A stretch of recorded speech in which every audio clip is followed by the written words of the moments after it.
रहे थे वॉकेब, और आज वॉकेब में हमारे पास जो सबसे पहला शब्द है वो है बैम्बूजर्ड। बैम्बूजर्ड का मतलब होता है किसी को चीट करना, डिसीव करना, बाय कंफ्यूजिंग दैम, उन्हें कंफ्यूज करते हुए किसी को धोखा देना। नेक्स्ट वर्ड है रैंसैक। रैंसैक का मतलब होता है डिस्ट्रॉइंग समथिंग बाय प्लंडरिंग, किसी चीज़ को तितर बितर करते हुए। एक तो कॉमनली नॉर्मली किसी चीज़ को तोड़ फोड़ करो, और एक बड़ा वायलेंट मैनर में किसी चीज़ को तोड़ो, एकदम उपद्रव मचाते हुए पूरी तरह से बिखरा देना चीज़ों को, तो ये कहते हैं डिस्ट्रॉइंग समथिंग बाय प्लंडरिंग, यानी तोड़ फोड़ करते हुए, तो उसे कहते हैं रैंसैक। नेक्स्ट वर्ड है डेवर। डेवर मीन्स होता है डिस्ट्रॉइंग बाय गॉबलिंग, यानी किसी चीज़ को खाना कम और वेस्ट ज़्यादा करना। जैसे जानवरों में प्रवृत्ति पाई जाती है ना कि वो फसल को रौंदते हुए कुचलते हुए खाते हैं, तो जो बाकी की फसल होती है पीछे वो पूरी डिस्ट्रॉय हो जाती है और आगे बढ़ते जाते हैं। या कुछ ऐसा हिस्सा खाते हैं कि आधा मुंह से बाहर निकाल देते हो, थोड़ा सा खाया, कह सकते हैं किसी भी चीज़ का 10% खाना 90% वेस्ट कर देना, तो उसे हम बोलते हैं डेवर, डिस्ट्रॉइंग बाय गॉबलिंग। चिड़ियाँ खाती है ना अनाज वगैरह, दाने बिखराती ज़्यादा है, खाती कम है, उसको भी हम बोल सकते हैं डेवर। नेक्स्ट वर्ड है हमारे पास यूफोरिक। यूफोरिक मीन्स होता है स्टेट ऑफ एक्सट्रीमली हैप्पीनेस, जब बहुत ज़्यादा व्यक्ति खुश होता है। You celebrate with great pomp, कोई भी चीज़ बहुत पॉम्प से, बहुत उत्साह से, जीलन जस से सेलिब्रेट करना, तो उसको क्या कहते हैं, यूफोरिक, यानी एक्सट्रीम हैप्पीनेस। नेक्स्ट वर्ड है गिब्रिश। गिब्रिश का मतलब होता है नॉनसेंस स्पीच, यानी कोई ऐसी स्पीच जिसका कि कोई मीनिंग ही नहीं है, मतलब नहीं है, words that have no meaning. जैसे बच्चे कोई बात बोलते हैं तो उसमें कोई बहुत विशेष मीनिंग नहीं होती है, उनको बोलने से मतलब रहता है, तो गिब्रिश का मतलब होता है नॉनसेंस स्पीच।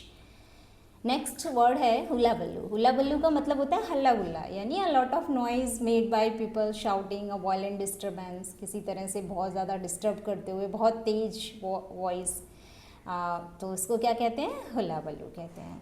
नेक्स्ट वर्ड होता है बैफल गैप। बैफल गैप का मतलब होता है कंफ्यूजिंग इन अनइंटेलिजिबल लैंग्वेज, अपनी भाषा से किसी को, अपने मैनर से, अपनी लैंग्वेज से कंफ्यूज कर देना, मीन्स अनक्लियर, जब कुछ भी पता ना हो कि व्हाट, चीज़ें स्पष्ट ना हो, तो उसे क्या कहते हैं baffle gap.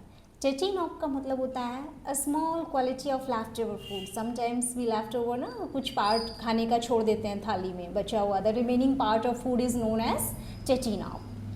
Sometimes we eat, consume जो फूड किया उसके बाद थोड़ा बहुत जो बचा हुआ खाना होता है ना, उसको कहते हैं टेचिंग ऑफ। यूलिलेशन का मतलब होता है howling wailing sound, a highly pitched sound, जिसमें बहुत ज़्यादा वोकल साउंड हो। You can say it is a certain kind of vocalization, तो उसको क्या बोलेंगे, यूलिलेशन। एमॉक का मतलब होता है to be out of control, ऐसा behaviour which is very violent, rude and you loss your control, है ना, तो उसको क्या बोलते हैं, to be out of control. Convivial का मतलब friendly in atmosphere in character, a person who is very fond of feasting, very fond of enjoying each and every moment of life, हर चीज़ को एंजॉय करने वाला, बहुत ज़्यादा फ्रेंडली हो जाने वाला, तो उसे क्या बोलते हैं, कन्वाइवल बोलते हैं। Friendly in atmosphere in every character, हर चीज़ को एंजॉय करने वाला। And cryptozoology means the study of unknown animals that are scientifically not recognised. कुछ अभी ऐसे एनिमल्स हैं जो, जिनकी हमें पूरी तरह से पहचान नहीं है, या कोई कई सारे ऐसे छोटे मोटे टाइनी क्रिएचर्स होते हैं जिनके बारे में भी पूछते हैं नॉलेज ना हो, तो जो अननोन एनिमल्स हैं उनको क्या कहते हैं, क्रिप्टोजोलॉजी कहते हैं। डोड्रम्स का मतलब होता है बहुत ज़्यादा आलसी व्यक्ति है, a state of inactivity, means always feeling a low spirit, हमेशा लेजी सा रहने वाला, तो उसे क्या बोलते हैं हम लोग, कहते हैं स्टेट ऑफ इनएक्टिविटी, यानी बहुत ज़्यादा लेजी व्यक्ति।